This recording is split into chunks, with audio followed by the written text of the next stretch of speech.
ṣé dáadáa lẹ wà dáadáa lèmi náà wà Yorùbá wu iṣẹ́ enjoy weekend yìí a tún ti bọ́ sí weekdays àsìkò iṣẹ́ tún ti bẹ̀rẹ̀ no be cho congratulations to us Iruekun ni o Iruekun ni sẹ́ ẹ tẹ̀lé tó mọ̀nà follow no road o. You must follow no road.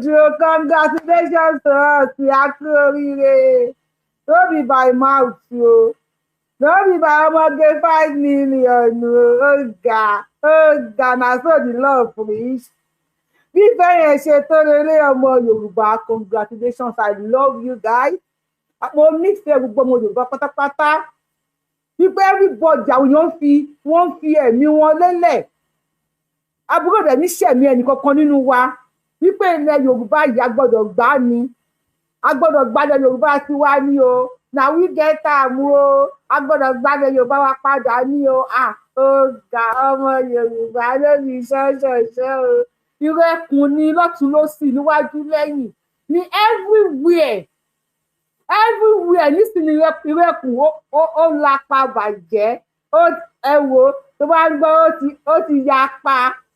Ó gbọ́ ní tẹ́ ń sọ̀rọ̀ nípa Iruekun tẹ́ ń ṣẹnu yánmọ̀yánmọ́ online lẹ́wà ẹ lè máa jábọ́ online lẹ́wà káwá ríra lójúkojú wọn bí bọ́ padà yíre o online lẹ́wà ẹ lè máa jábọ́ Iruekun ní sẹ́ ẹ sọ pé Àdìsá ní sẹ́ congratulations gbogbo wa dúpẹ́. The love is massive, baby. The love is massive, baby. Hey, congratulations. Waiting. I don't buy stuff. Only gonna work 50,000. Ọmọ wa. The Sunday Igboho. I decided to say, God bless you. Mr. John, God bless. I decided to say, Oshani say, Igboho ni say. About Tinubu ní ṣe lè wá gbogbo 50,000. Sunday ọmọ mi náà ní ẹ ṣùgbọ́n so lè rí ọmọ ogun 50,000 tó bá mọ̀ pé fẹ́ ṣe Iruekun ẹ so lè gẹ́ẹ̀tì bí àwọn ọmọ ogun 50,000 tí wọ́n lè tẹ̀lé ẹ ọ̀dà ṣẹfẹ́ gbọ́ ó ṣàníṣẹ́ ó yá ẹ̀ka kọ́ ṣe òyìn náà ẹ̀yin tẹ̀ ń bú wa online lẹ́wà ẹ lè máa rí bọ́ online lẹ́wà tàbá ríra lójúkojú aláìwọ̀n bí bàbá yín rè ó ṣàníṣẹ́ àwọn ìyẹn nìyẹn ó ṣàníṣẹ́ Àdìsá ní sẹ́ Ìgbòho ní sẹ́ Iruekun ní sẹ́ àìṣe bẹ̀rẹ̀ ní àwọn aláàní sí àgbẹ̀yìn aláàní síá gẹ́gẹ́ síá gẹ́gẹ́ síá gẹ́gẹ́ aláàní sí àgbẹ̀yìn àìṣe bẹ̀rẹ̀ ní tí rí whenever rí nǹkan kan tí rí nǹkan kan ló ń jẹ́ bẹ́ẹ̀ tí rí anything. Tinubu ní lọ́wọ́ 50,000 wà mí ní àṣà ò náà ó dà ẹ fẹ́ gbọ́ a tó máa play fídíò ó kẹ́yìn tèmi ẹ̀ka Yorùbá wuyì mo tún ti dé ọmọ ní ayé làgbé àgbẹ̀ ni mo tún ti dé àfi òní wọ ọjà káyé kó má mọ tiẹ̀ orí òní pọ̀ lọ́jà ká má mọ tẹ̀ ni dátì ẹ̀ mọ̀ náà ń sọ o dátì ẹ̀ mọ̀ náà ń wí dátì ẹ̀ mọ̀ àwọn tí Yorùbá wuyì wọ́n dátì wọn mọ̀ burúkú èmi kan dá wọn mọ̀ bàjẹ́ bàjẹ́ mo lọ́ọ̀fù wọn dákú ẹ̀ bó ṣe lọ́ọ̀fù mi mo lọ́ọ̀fù ẹni lọ́ọ̀fù mi kẹ̀ èmi kò wá ní kó yín jẹ mo gbọ́n yín mu online lélẹ́yìí o ẹ̀ka kọ́kọ́ ṣeré eré náà kọ́kọ́ ṣeré ẹ̀yà ṣó ara ẹ̀ ẹ̀yà Àdìsá èkó ló ń pè mí o èkó èkó ni o Lagos Island èkó náà ń pè mí o.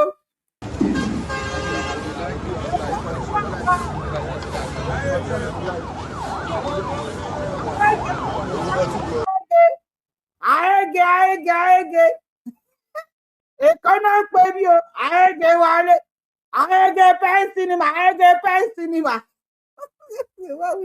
ọlọ́run máa ṣá ààrẹ pẹ́ńsì ni mà ẹ ti rí bánà yẹn àṣàpamọ́mọ́ ìyálàyà àwọn ìyálàyà anybody mo lẹ́gbẹ̀ẹ́ máa ṣe iṣó kí mo rà máa wá báyìí bí mo rà ṣe ń wá lórí YouTube yìí mo ń gba ti yín bàjẹ́ Mọ̀rá yẹn wá mo ní lẹ́gbẹ̀ẹ́ fún mi ní mọ̀rá lórí YouTube yẹn mọ̀rá yẹn wá ṣẹ́tírí àrẹ́gẹ́ nìyẹn o àrẹ́gẹ́ pẹ́ sinimá àrẹ́gẹ́ pẹ́ anywhere la wà anywhere no more hide no more seek and find kò sí yẹn mọ́ it's plenty it's what it's plenty dànù it's plenty bàjẹ́ ó yà pa àrẹ́gẹ́ àti jáde tán ṣó ìyàjọ máa ṣe ṣó yìí ni àti jáde tán Iruekun àwọn ọlọ́wà gbangba wálé àgbangba àtàlà wà fàáyé tó tún di sáyẹn gan-an gbọ́ nǹkan kan everywhere àti nígbà tí ẹ̀dẹ́ yà àgbọ́ anything Akànbí chop is bàbá mi tó bá yẹ pé gbogbo àwọn tí ìjọba tó ti ń débẹ̀ ni wọ́n ṣe bí Tinubu ṣe ń ṣe yìí wípé ẹ dìfẹ́ǹdì ara yín àwọn apààyàn ò ní pọ̀ tó báyìí àwọn apààyàn wọn ò ní pọ̀ tó báyìí pé ẹ dìfẹ́ǹdì ara yín ṣé ní wọ́rọ̀ sí wọ́rọ̀ kọ̀rọ̀ sí kọ̀rọ̀ ẹ dìfẹ́ǹdì ara yín tó máa ń ṣe bí Tinubu ṣe ṣe yìí nísìnyí àwọn náà ti ìgbẹ́gbẹ́ náà ti wà nífùrọ̀ wọn ẹ lọ wò di wọn Ọlọ́run aláwà láì ẹ máa rí ìgbẹ́ Iruekun ìtàláwà àwọn tó wà lórí show mi lẹ́yìn God bless you guys inú mi ṣáà Iruekun ìtàláwà no more cho no more waiting no more cho tó bá tẹ́rí tó máa pa lórí mi wọn ò kí ń débẹ̀ ò lè gbégẹ̀ sí wọn ò kí ń débẹ̀ ò lè gbégẹ̀ sí tó bá gbégẹ̀ sí wàá ṣẹ́ nígẹ̀ gbangba láwa yìí Iruekun ìtàláwà màtálà ni wá àgbọn kankan olóyè sọ àyẹgà ṣé mo ti ṣe kọ̀ǹdọ́tọ̀ rí ẹ̀rọ págbèrè ni mo ṣe l'Amẹ́ríkà iṣẹ́ àgbèrè ni mo ń ṣe but anything what is Iruekun in English mi gbọ́ English nobody should ask me what is Iruekun in English mi ò gbọ́ English Yorùbá tí mo gbọ́ ni mo fi ń sọ̀rọ̀ yẹn Ọlọ́run kan ti yàgbẹ́ hajj àwọn olùtún yàgbẹ́ ẹ ti bẹ̀rẹ̀ ẹ má fà á ṣó ìdarí ilẹ̀ ti ṣú mo fẹ́ bẹ̀ yín ni Yorùbá wuyì fàǹsẹ pé ẹ mọ̀ jìjà lọ Ọlọ́run kan ti ń yàgbẹ́ sára gbà àwọn olóyún yàgbẹ́ sára èmi ò mọ̀wọ́ gbangbala àṣàtà Iruekun àṣà kì í ta níkọ̀rọ̀ gbangbala àṣàtà gẹ̀rẹ̀gẹ̀rẹ̀ gbangbala àṣàtà àṣà kì í ta níkọ̀rọ̀ gbangbala àṣàtà gẹ̀rẹ̀gẹ̀rẹ̀ oní Yorùbá wuyì ó ìdé your head orí ẹ̀rọ àǹbẹ̀ orí mi wà ń bẹ̀ burúkú gbangbala àṣàtà àṣà òǹtà níkọ̀rọ̀ Iruekun ní sẹ́ẹ̀ àìgẹ́ you don't miss me plenty àrólé Oòduà tó bá ti dá wàhálà lẹ̀ lórí péjì yìí tí àwọn yẹn bá fi lè rí kọ́mẹ́ǹtì yín tó bá fi lè fọ́lọ̀ kọ́mẹ́ǹtì yín àrólé Oòduà màá sá lọ fún yín ni Ọlọ́run màá sá lọ ní sẹ́ẹ̀ ká tó lọ síbẹ̀ yẹn ká kọ́kọ́ wò bàbá Tinubu ní kí Àdìsá kó lọ wá 50,000 àwọn ọmọ tó má lè fọ́lù ẹ̀ wá kó tó lè rí 50,000 how many months old ni a bí Iruekun ìjà wo la bí Iruekun náà Iruekun tó ti pé oṣù mẹ́ta àtà bí Iruekun àti rí over 80,000 àti rí over 80,000 àwọn ti register fún Iruekun despite pé no payment tí ó àṣọ sálárì àwọn ò ní sálárì tàbí fún yín a sì kọ́ àwọn èèyàn jọ ni lẹ́wọ́n fún wọn level tí ilẹ̀ Yorùbá wà pé everybody mo ń bọ̀ náà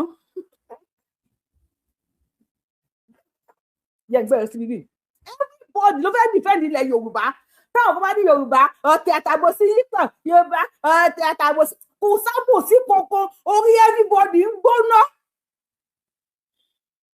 akẹ́yìndẹ́gbẹ̀gbọ́n ní Iruekun ó ti dé akẹ́yìndẹ́gbẹ̀gbọ́n l'Àdìsá ó ti dé èyí tẹ́ wà wájú náà ní kẹ́ jábọ́ ṣùgbọ́n èrè ní ká má gòkè èyí tẹ́ wà wájú ní kẹ́ jábọ́ o ṣùgbọ́n èrè ní káwọn náà má gòkè àwọn ọ̀bí yín kú lórí Iruekun iṣẹ́ àti dé o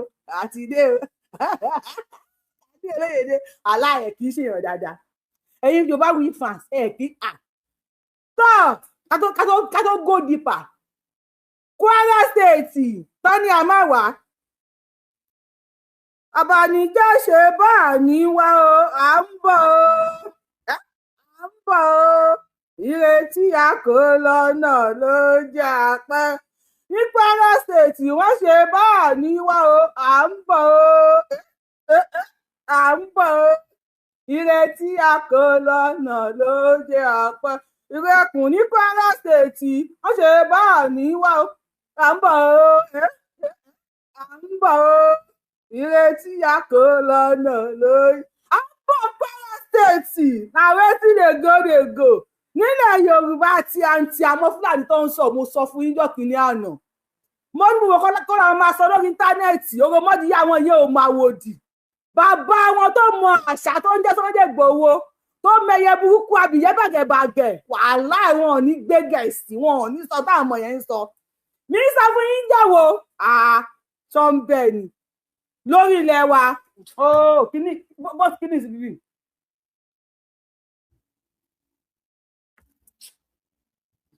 Máa stop mi lórí ilẹ̀ wa Ògún gbọ́ wọn bẹ ni à ń bọ̀ ní Kwara State wọlé Àdìsá wọlé ilé bàbá ọmọ kì í bọ̀mọ̀ lẹ́rù yá wọlé à ń bọ̀ ní Kwara State ẹ tó máa kú ló máa kú ẹ tó máa kú ló máa kú we are no violent people àwọn wa sọ fún wọn àwọn wa jẹ́ kó yé wọn wípé àwa la nílẹ̀ wa o àní ẹ má ṣàyé fífi ẹ Fúlàní and you are a peaceful person mi mọ̀ bí a peaceful Fúlàní wa o tó bá jẹ́ Fúlàní tó dẹ̀ yẹ pé òun ṣiṣẹ́ o ò fẹ́ wàhálà o ò ṣe kankan o ò jíyàn gbé you are welcome Yorùbá wa accommodative welcome to our land ṣùgbọ́n kò máa wá jí wa gbé lórí ilẹ̀ wa kẹ́ máa ń kà wá mú 50 million 50 million 100 million lórí ibo àbáyé ń ṣe yín ni wọ́n wọ̀nyí lè pè ní 50 million ìjọ káyọ̀ fífù àgídí 50 million kill you there. Nígbà lórí ilẹ̀ wa gómìnà Abdulrasaki ó ní Sunday Igboho you are welcome to Kwara State ga Abdulrasaki ó ní kí Sunday Igboho máa bọ̀ ní Kwara State pé gbogbo táwọn ọmọ Fúlàní yẹn àtàwọn àfọ àkọ́kọ́ yẹn sọ lórí íńtánẹ́ẹ̀tì pé ìjọba àwọn fàtó bá ń sọ̀rọ̀ yìí wọ́n ń ṣọ̀rí jìnnà mọ́ Ìlọrin máa wá sí ilẹ̀ Ìlọrin kìíní kan iye ọ̀rọ̀ ọmọdé yẹn ẹ̀yìn ọ̀mà wòdì bàbá ẹ̀ tó máa ṣà kò ní gbẹ́gẹ̀ sí ọmọ arún nígẹ̀ níṣẹ́ nígẹ̀ kan máa rún nígẹ̀ ni ta ló ń bá yín ta à ń sọ̀rọ̀ Àdìsá ológìrì tájò òde Èkútélé ẹ lọ sápamọ́ síbì kan ní ọ̀s kí kó máa bà yín lórí Àdìsá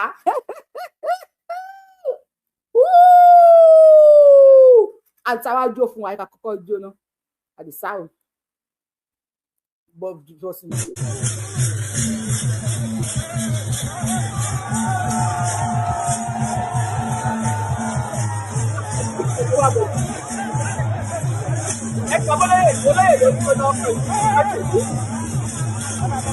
Olóyè yóò kọ́ àwọn olóyè inú sọ̀wọ́ lélẹ̀.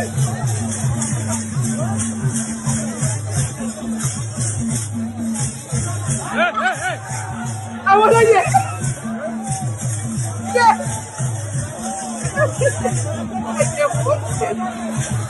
ẹjọ́ torí Ọlọ́run èyí tẹ̀ ń wo sóyè. Gani Olóyèdé kọ́mẹ̀ntì màá screenshot ẹ̀ màá sẹ̀ǹdẹ̀ sí olóyè. Gani Olóyèdé ipe nǹkan kọ́mẹ̀ntì tẹ̀kọ̀ yìí màá screenshot ẹ̀ màá dẹ̀ sẹ̀ǹdẹ̀ sí olóyè. Ẹ bẹ̀rù Ọlọ́run Gani Olóyèdé ẹ bẹ̀rù Ọlọ́run kọ́mẹ̀ntì yìí mo máa screenshot ẹ̀ màá dẹ̀ sẹ̀ǹdẹ̀ sí olóyè. Àlẹ́ olóyè ìrùjú wò lólóyè ń jó Ọlọ́run ṣàánú fún mi olóyè ẹjọ́ kárí yín ẹjọ́ ekun lóye ojú kárí wọn ni. Ayé ẹjọ́.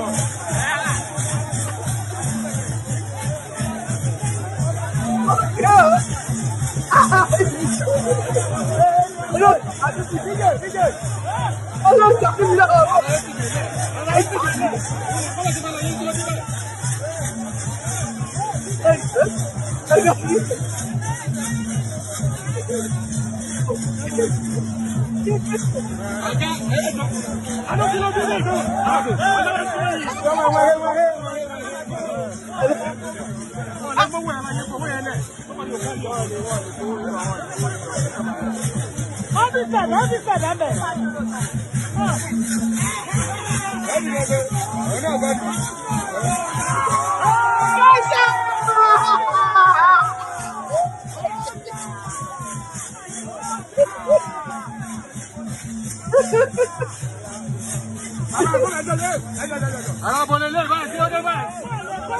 Olha como é que cima tá cagando ali, já vê.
Iruekun lẹ ń wò yẹn Àdìsá àti Ṣadé Tinubu, ìyàwó Afọláṣadé Tinubu.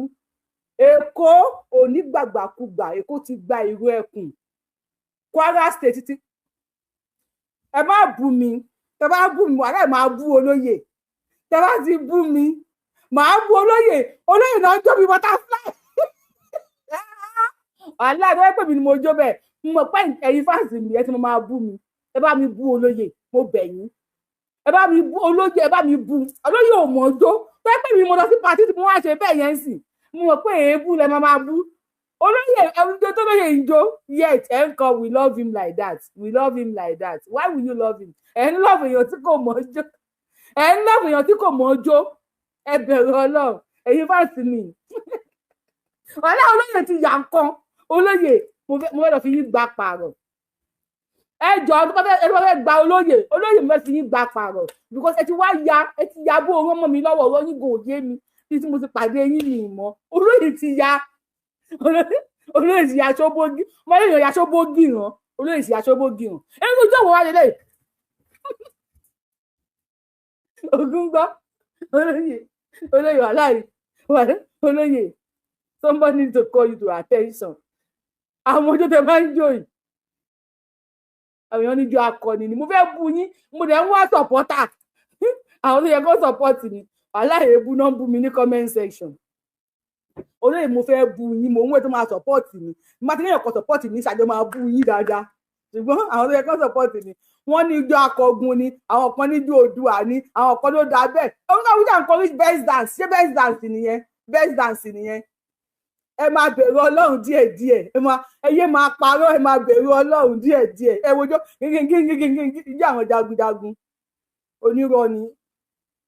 onírọ́ ni ijó àwọn jagunjagun kọ́ olórí èèmọ̀ jẹ́. Ẹ wo ẹjọ́ torí Ọlọ́run mo fẹ́ tọrọ ọmọ kan lọ́wọ́ àwọn ọmọ Yorùbá, torí this can happen to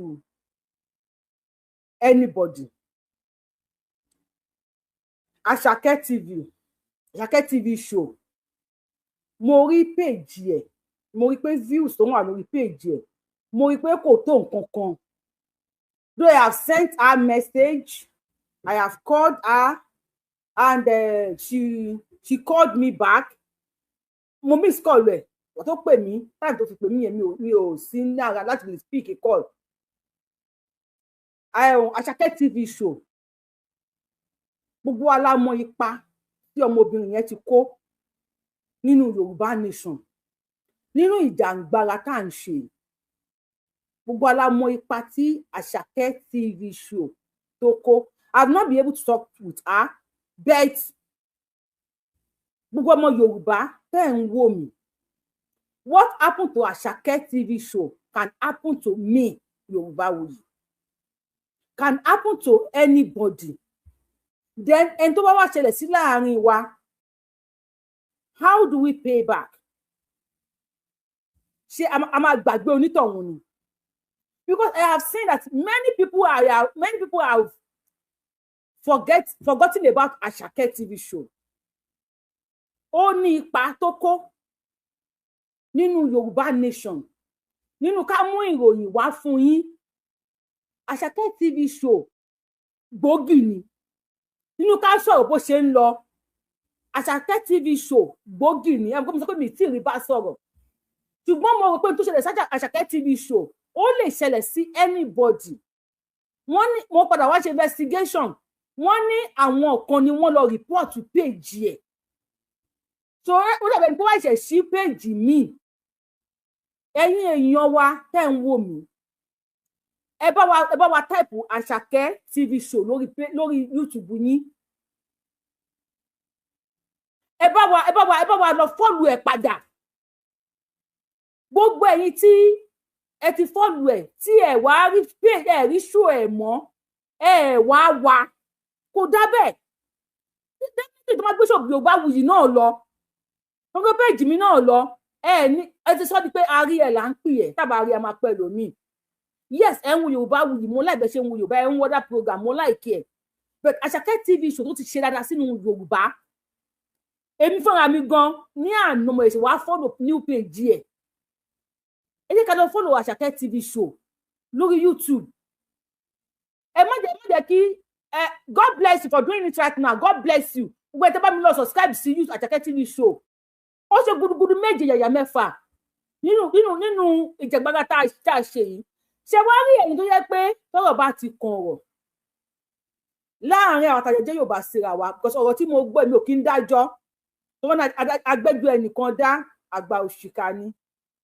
Mi ìdẹ̀fẹ́ gbẹ́jọ́ lẹ́nu anybody, mi ìfẹ́ gbẹ́jọ́ lẹ́nu Àṣàkẹ́, mi ìfẹ́ gbẹ́jọ́ lẹ́nu anybody. Pé ọ̀rọ̀ ṣẹlẹ̀ láàrin àwa ara wa. Àṣàkẹ́ TV show náà ló ń jẹ́. I don't know if she is.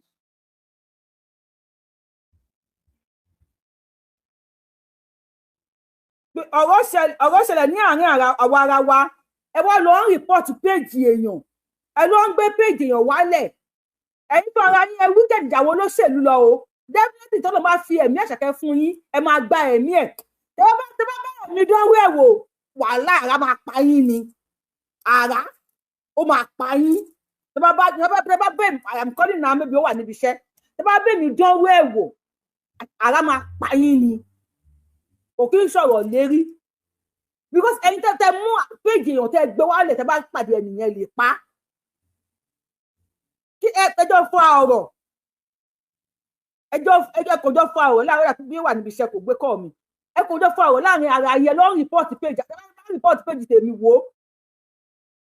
Gbogbo nǹkan tó máa fi bá yín jà. Gbogbo nǹkan pápátá máa fi bá yín jà. Gbogbo nǹkan tó bá rìpọ́ọ̀tì péjì tèmi o. Gbogbo nǹkan everything tó wà láyé yìí pátápátá tó wà lọ́run tó wà nínú omi. Èmi ò ṣẹgbẹ́ à ń lékun sí ẹ onídò sí mi tó bá fi lè lé eku sí mi, màá lé láyọ̀nù sí ẹ, màá lé táìgà sí ẹ, màá lé alọ́kọ́dà sí ẹ, wo màá lé igi ọ̀rọ̀ inú igi, màá lé sí ẹ, màá lé spirit ẹ, màá lé sí ẹ, màá lóògùn everything tó wà láyé ni màá lé sí ẹ, má lékun sí mi. Ẹ bá jọ ní ìṣù jẹ́ kájọ fàálà àwọn àkàjọ sẹ́ẹ̀tù ẹ̀. Òtún bá ti má ti ṣẹ́ tó bá lè pè mí Yorùbá wùyá ẹ̀ ṣe báyìí fún mi o. Màá bẹ̀ èmi bàjẹ́ sí yẹn. Màá bẹ̀ tí máa mọ̀ pé mo jẹ̀bi. Tí màá jẹ̀bi I will try to explain. You are follower, God bless you. Ó ṣe live lánàá. Wọ́n tẹ́ bá mi follow Àṣàkẹ́ TV. Ní sọmọnù. Ẹni tẹ́ ti bá wa follow mi, ẹ̀yin náà ní sọmọ, àwa náà ní sọmọnù. I have not spoken to her about this. I called her many times. I messaged her. I think she's somehow one kind busy now because kúṣẹ́ ló máa mú iṣẹ́ yá tí ẹ bá ń ṣe show tẹ́ bá wò bí pé yóò mọ̀ ṣe ni. Please ẹ bá wa lọ follow Asake TV show. Ọlọ́run bá mi ràn yín lọ́wọ́, Ọlọ́run bá mi dúró tì. She have play her part, she play her role, she participated very well in this ìrìn àjò òmìnira. Ẹ má jẹ́ kí a gbàgbé Asake TV show. Ẹ jọ̀ọ́ mo fọlọ́run bàbá ẹ lọ bá mi follow Asake TV show. Because Asake disagreed that she will never support the politician. Her page was reported. Which politician? Politician will not report her page Asake. Please, Ebawa, Mr. Arole.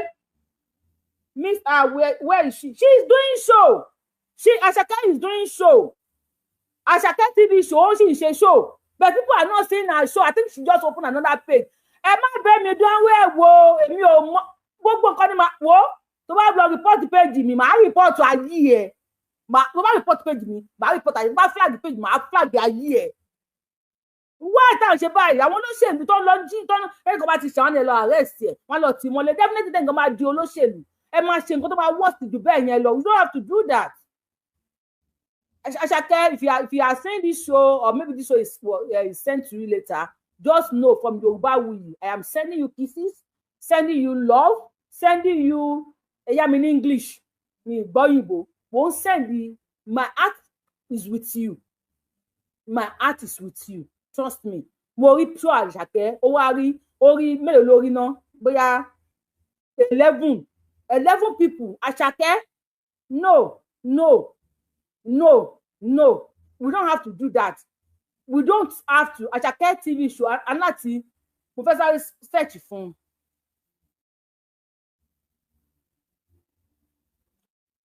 Ẹjọ́ Anati pay. Ẹni tẹ́ ṣe kíní ìkà ni o, ìkà ni ìkà. Kí ló ṣẹlẹ̀? Olóṣèlú wo náà? Yes, she always online every day. Please follow Asake. Follow Asake, please, yo. Orí wèrè wo ẹja wèrè ni. Ẹ tẹ́ follow tẹ́ gbẹ́sọ̀ page Asake wálẹ̀. Ẹ bẹ̀rù Ọlọ́run. Ẹ bẹ̀rù Ọlọ́run. Mi ò lè irú ìjà wo la fẹ́ jáde bẹ́ẹ̀. Ìjà bí kẹ́kú ni lẹ́yìn ìjà yìí. Bẹ́ẹ̀ lèmi àtẹnìkan ní issue tó yọ pariwo kò níwèé o ẹ̀yà Amẹ́ríkà ẹ̀ deport ẹ̀. Ìrè med ni èmi àtẹnìjọ ṣe láyé mọ́. Láyé tó bá ti bá mi jà pé ká kú èmi kò máa bẹ jàjà mi pé kò sọnù ni. Ọkọ ti di Asake TV. Ó dà pé yọ ṣòkó òun ajú ẹ̀. Ó yọ ṣòkó àjò wá pé ní Asake TV. Ẹ wo kí n tó ṣe ní 5 hours ago. Èèyàn 197 ló wò. Kò dá bẹ́ẹ̀. Ẹ má yẹ ká gbàgbé ara wa o. Asake, I love you. Asake ló ń jẹ́ kókó yọ ṣòkó mi wá jẹ́ Asake TV. Ìkànnì. God bless you for following her. God bless you. Ẹ bá mi lọ follow ẹ ṣe Asake. I will talk to you later. Or if you see this show, please call me. Ẹ bá mi tag Asake. Please, somebody. Ẹ bá mi tag Asake. Ẹ ṣé o. Ẹ ká pàtàkì sọ́dọ̀ olóyè. Àdìsá àti àníṣe Igboho Òòṣà. Sọ̀rọ̀ bàbá mi. Kí ẹ̀yin bàbá mi, ẹ̀yin màmá mi, ẹ̀yin brother mi. Ẹ̀yin tí mo ẹ̀yin tẹ́ bá mi follow Asake ṣe gan. Asake TV ló jẹ́ nísìnyí ẹ ṣe gan. Ẹ ká pàtàkì Sunday Àdìsá ọmọ Adéyẹmọ. Sunday Adéyẹmọ Igboho Òòṣà. Lórí ọ̀rọ̀ àwọn tí wọ́n ń pariwo ìpè Sunday Igboho kò lọ́mọ ogun kò ní wá sí Kwara kò ní wá gbogbo ẹ̀ èèyàn 50,000 wọ́n ní kó wá wọ́n ní kò rí fún ẹ̀tẹ̀ ẹ̀ṣẹ̀ ń wọlé ó ní o ẹ kì í ká fún yín. Iruekun security network enrollment surpasses 80,000. Ẹ bá mi kọ congratulations sí wọ́n ní ká lọ́wọ́ ọmọ ogun 50,000 wá a ti gbé over 80,000. Àwọn ọmọ ogun ni wọ́n ti rẹ́gísítà pé Iruekun ní sẹ́ẹ̀ Àdìsá ní sẹ́ẹ̀ Sunday Igboho ní sẹ́ẹ̀ olóyè ní sẹ́ẹ̀ Iruekun ní sẹ́ẹ̀. Gbogbo ẹni tẹ́ ń pariwo online lẹ́wà ẹ lè máa jábọ́ tójú wá kọ́ ní wàá ra wọ́n náà wọ̀n ẹ ní gbin. Everybody is now coming to Iruekun. OPC Iruekun náà ń wá. Congratulations, God bless you. Congratulations yẹn.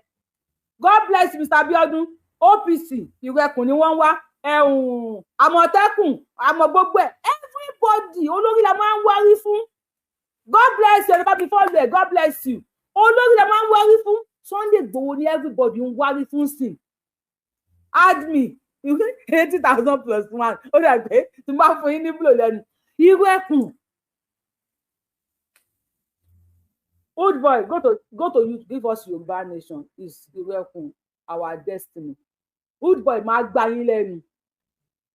Now we are going to Kwara State ní ọjọ́ Thursday, Kwara State.